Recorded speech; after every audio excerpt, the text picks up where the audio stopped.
Hey everyone, so in this video I'm going to be going over a current bug that's in the game, and I was unaware of this bug until today when it was brought to me by another player. And big shout out to Damian and Raphael, two Portuguese players I believe, who first saw the bug and actually reported it on the forums. I decided to dig into it a bit just because, I like finding these little interesting things about the games, these bugs, these random little pieces of gameplay that most people don't talk about or don't know about. And I always find them to be some of the most interesting things that are in the game. I always like trying out new things and trying to see if there are bugs or certain ways that two tunes will interact and what will actually happen. It really interests me, and it causes me to go on to these discovery missions, I guess.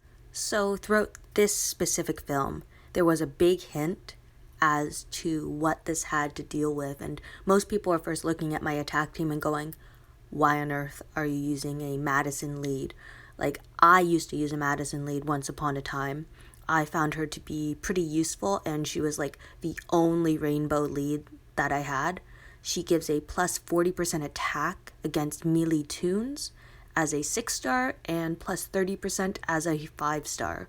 So it was just useful because you could run whatever tunes you wanted behind her, so it made her to be very versatile. But there is an issue with her, and actually a lot of characters like her. So we're taking a look at these defense bonuses: 75-64, 82-73, 65-67, 57-40, and 46-08. So what we anticipate Madison to do is increase the attack against these tunes, but what she's actually doing, she's actually dropping the defense on the melee tunes. So we'll notice that all the defenses on these melee tunes is dropped, except in this case, Aaron's is not. And that's because I have a defense down resist on him. So we'll see that resist mod come up on this next attack. So we're just waiting, and right there, it shows that there was a resist. Now, I do recall something on the forums ages ago about this type of reaction, or interaction I guess, where a tune with a lead skill that increases the attack of a specific type of tune, whether it's melee, ranged, alert, tough, gives a specific attacking advantage against a specific type of character, would actually act as a defense debuff.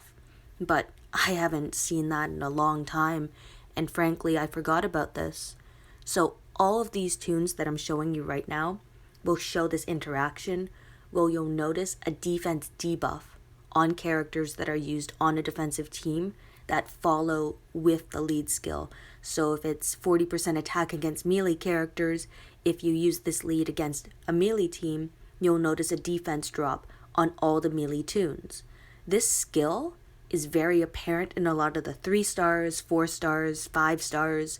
It's very rare in the 6-star era, and not even seen in the S-class era.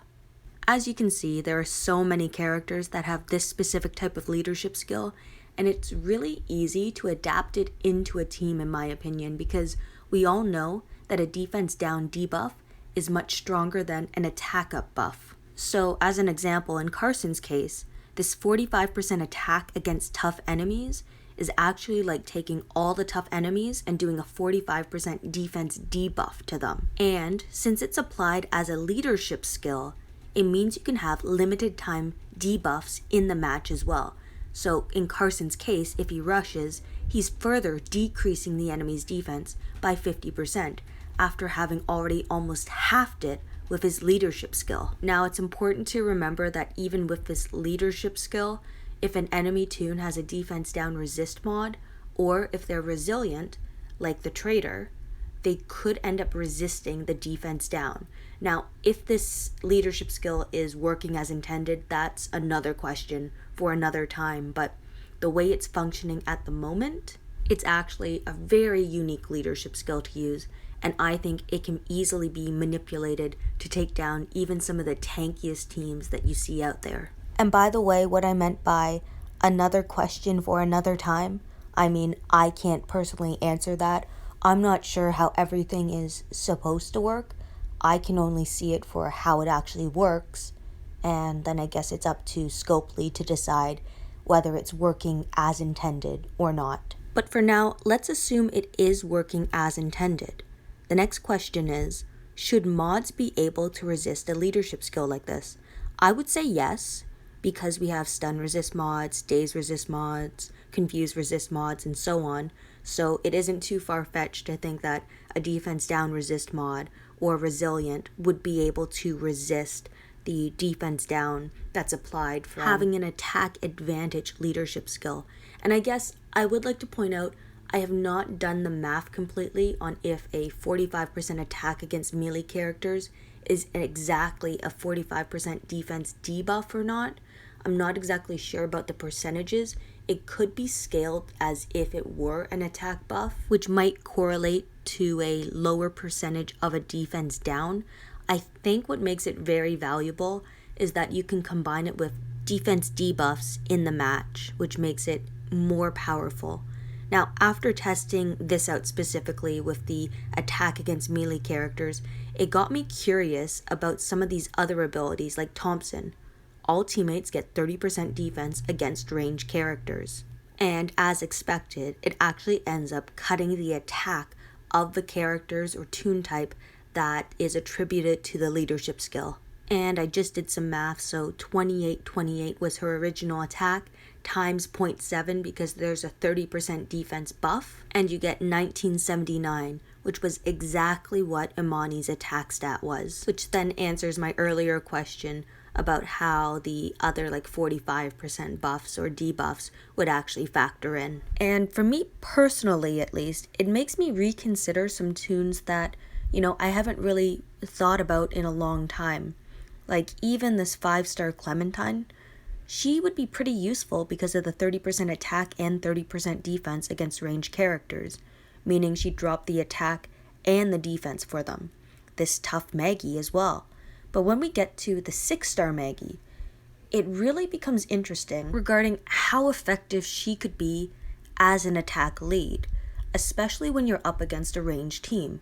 So if you notice there's a Pete lead, why not use Maggie as your leader? Because sometimes people put tanky toons behind Pete, or they put aggressive toons behind Pete, like Princess or Priya. And with this leadership skill, well, all teammates get plus 40% attack and plus 40% defense against ranged characters, meaning if the opponent's team is all ranged, it means their defense and their attack stats are both being cut by 40%. 40% is huge in the S-Class era. Now, if you were to use her as a lead, you wouldn't have any AP boost. No huge bonus to AP, so that's losing 10 AP for your team. But if you run Dr. Stevens and if you run, say, a yellow command toon, well, you have the opportunity to still rush on that second turn. Moreover, if we take a look at Maggie's rush herself, 76 AP, all teammates regain 55% of their max HP, so that would be a great counter to infection, and then all teammates also get plus 75% attack.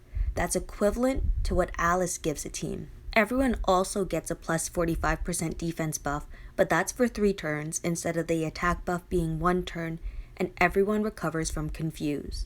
Now, it would be a little too late to rush this toon on the second turn and recover from Confuse, because that character would have already made their move, but the 45% defense buff is a bit of a safety net in case you don't kill everyone on this turn, and then also the healing heals you from infection, and the attack buff is just humongous. You could, in all honesty, put together a pretty simple attack team with this as a leader, and almost everyone has a 6-star Dr. Stevens because of the error in the Hellgate. So I'm just going to take this team up against a very tanky defensive team that is both offensive and defensive threats. I'm running it where I have Dr. Stevens and Nick on the team. I do have an 8% AP weapon on the team, just because without the AP lead, it's a little tricky to ensure that everyone has enough AP to rush on that second turn. I'm running Diego because I want that minus 65% defense debuff and the chance to impair the enemy. So just to give you an overview of what this team is doing, Maggie is cutting the attack and defense by 40% on all 5 toons. I'm getting a plus 75% attack boost from Maggie, and I'm dropping the defense on the opponent minus 65. Then I'm using a Rampage Priya to finish off the defensive team.